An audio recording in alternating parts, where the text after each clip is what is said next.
예, 안녕하세요. 김동환입니다.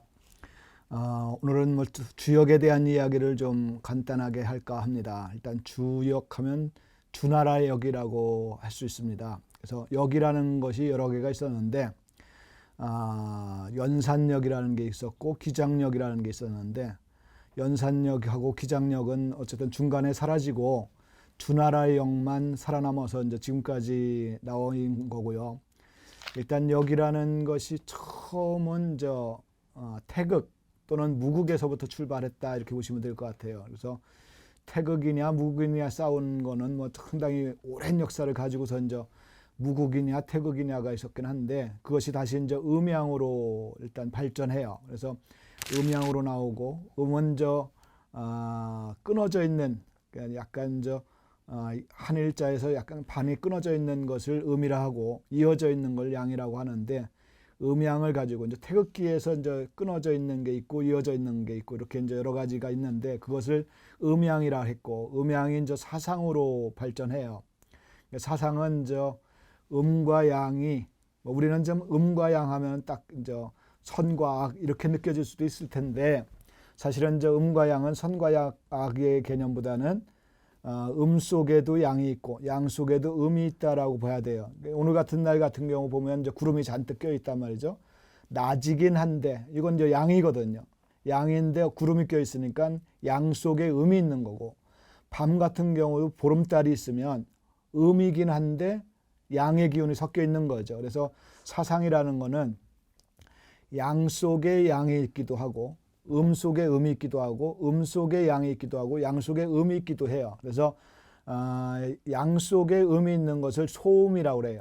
소음은 뭐 다양하게 응용할 수 있는 부분들이긴 한데, 남자인데도 여성 성향이 있는 거, 낮인데도 좀 어두운 낮, 뭐 이런 경우를 소음이라고 하고, 그 다음에 사상 중에 이제 소양이라는 게 있는데, 이 경우는 밤인데도 뭐 달이 잔뜩 껴가지고 뭔가 크게 보름달이 떠서 뭔가 밝게 빛나는 경우도 있으니까, 이런 경우도 여자인데도 남성 성향을 가지고 있는 사람들, 뭐 이런 경우를 소양이라고 해요. 그래서 사상이라는 것은 태양, 태음, 소양, 소음, 여기서 나타나는 것은 뭐냐면 늘 음과 양이 있는 것이 아니라 음 속에도 양이 있고 양 속에도 음이 있다라는 게 동양학의 기본이라고 보시면 될 것 같아요.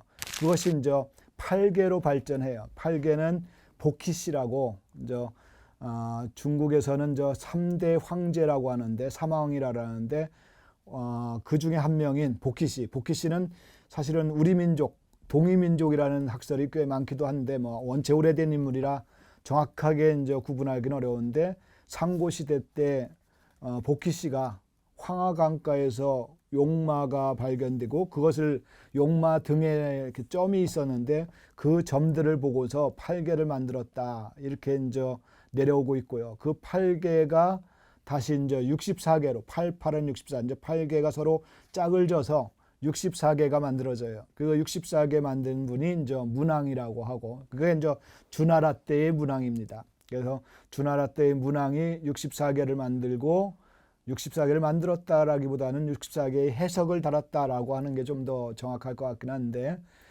그러고 나서 문왕의 아들인, 넷째 아들인데 주공이라는 분이 384효, 그러니까 각 그 8개가 2개 짝지으니까 6개의 효가 돼요. 이 6개의 줄을 갖다가 다 해석을 달아놓은 것이 그래 총 합치면 384개인데, 384개의 효사라고 해서 효에 대한 해석을 달아놓은 것이 바로 주공이라고 해서, 주나라 때 문왕과 주나라 때 주공이라는 사람이 주역을 어느 정도 뭐 해석을 달아놨다 그래가지고 주역이 되는 거죠. 근데 이 역은 사실 우리는 뭐 결정돼 있는 거, 뭐 쪽집게처럼 맞추는 거, 뭐 이런 개념으로 자꾸 생각할 수도 있긴 한데, 역이라는 글자 자체가 시울이 바뀔 역이 두 가지로 해석이 되는데, 시울 이자라고도 해석하고 바뀔 역으로도 해서 쉽게 변화한다라고 볼 수 있을 것 같아요. 그래서 한나라 때 정연 같은 분은 이런 한학자이고 성리학자에 가까운 분인데, 이분이 역을 세 가지로 주역을 뭐라고 했느냐면 하나는 이간이다. 그러니까 쉽고 간략하다. 쉽고 간략하다. 그다음에 변역이다. 역은 변화하는 거다. 세 번째 부력이다.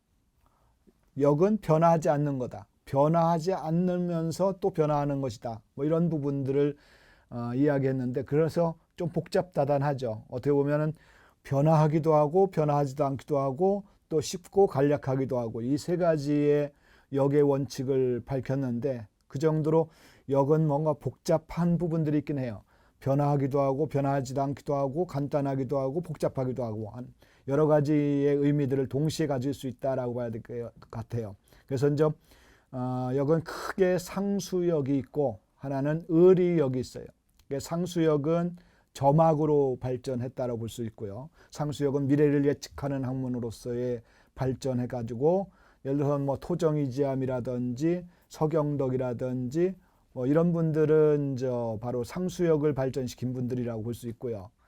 의리역은 바로 이제 도덕성 뭐 또는 유교적 철학 또 정치학으로 발전돼서 뭐 예를 들어서 태극도설이라든지 뭐 성악지묘라든지 이렇게 이황이나 이율곡 선생 같은 분들이 그것을 이제 약간 통치수단 또는 유교 철학적 관점으로 발전시킨 것들 이런 공자가 이제 그런 부분에서는 이제 공자, 주자 이런 분들이 의리학을 발전시킨 분들이라고 볼 수 있고요. 그래서 주역은 크게 두 가지로 하나는 의리학적 관점, 하나는 상수학적 관점. 상수학은 점학이라고 볼 수 있고 미래를 예측하는 학문이라고 볼 수 있고 의리학은 유교 철학 또는 통치 철학의 의미로 발전했다 이렇게 볼 수 있을 것 같아요.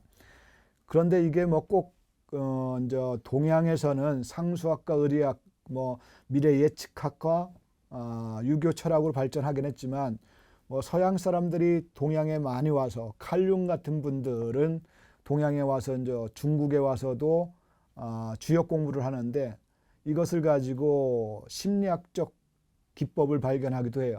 그러니까 남자한테 여성 성향이 있다. 여자한테 남성 성향이 있다. 이거는 사상 중에 소양 소음인데 이거를 동양 사람들은 그걸 뭐 예측 학문이거나 뭐 유교 철학으로만 딱 한정돼서 그것을 끌고 갔다라면 칼융 같은 사람은 중국에 와가지고 그것을 남자한테도 여성 성향이 있다. 남자가 너무 일을 많이 시키니까 우울증이 걸리더라. 그럴 때 좀 작은 일을 시키면 오히려 우울증이 치료되더라. 또 하나는 여자들 중에서도 남성 성향을 가지고 있는 사람한테 집에서 살림만 시켰더니 조울증이 걸리더라. 그런 사람들한테 바깥에 내보냈더니 조울증이 치료되더라. 이게 바로 이제 아니마 아니무스예요. 아니마는 남자 속에 있는 여성 성향, 아니무스는 여성 속에 있는 남성 성향. 이런 부분들을 칼융 같은 사람들은 중국에 와서 주역 공부를 하면서 우리는 점치는 미래 예측 학문으로 또는 유교 철학으로 한정되었는데 그거를 심리학적으로 끌고 갔던 부분들이 좀 있고요. 예를 들어서 서양 사람들이 엄청나게 많은 관심들을 가져가지고 뭐 예를 들어서 유리알 루이, 헤르만 헤세 같은 경우는 산수몽계를 거기에다가 등장시키기도 하고 또 라이프니츠 같은 경우는 뭐 영과 일을 가지고 음과 양을 가지고 그것을 어쨌든 수학적 기법으로 발전시키는 그런 부분들도 있었기 때문에 이것을 주역을 잘만 활용하고 잘만 뭔가 발전시킬 수 있다라면 다양한 분야에서 왜 그러냐면 변화하기도 하고 간단하기도 하고 또 변하지 않고 이런 다양한 모습들이 있기 때문에 어떤 학문으로 대입시켜도 대입이 가능한 부분들이 있다. 이렇게 봐야 될 것 같아요. 예, 감사합니다.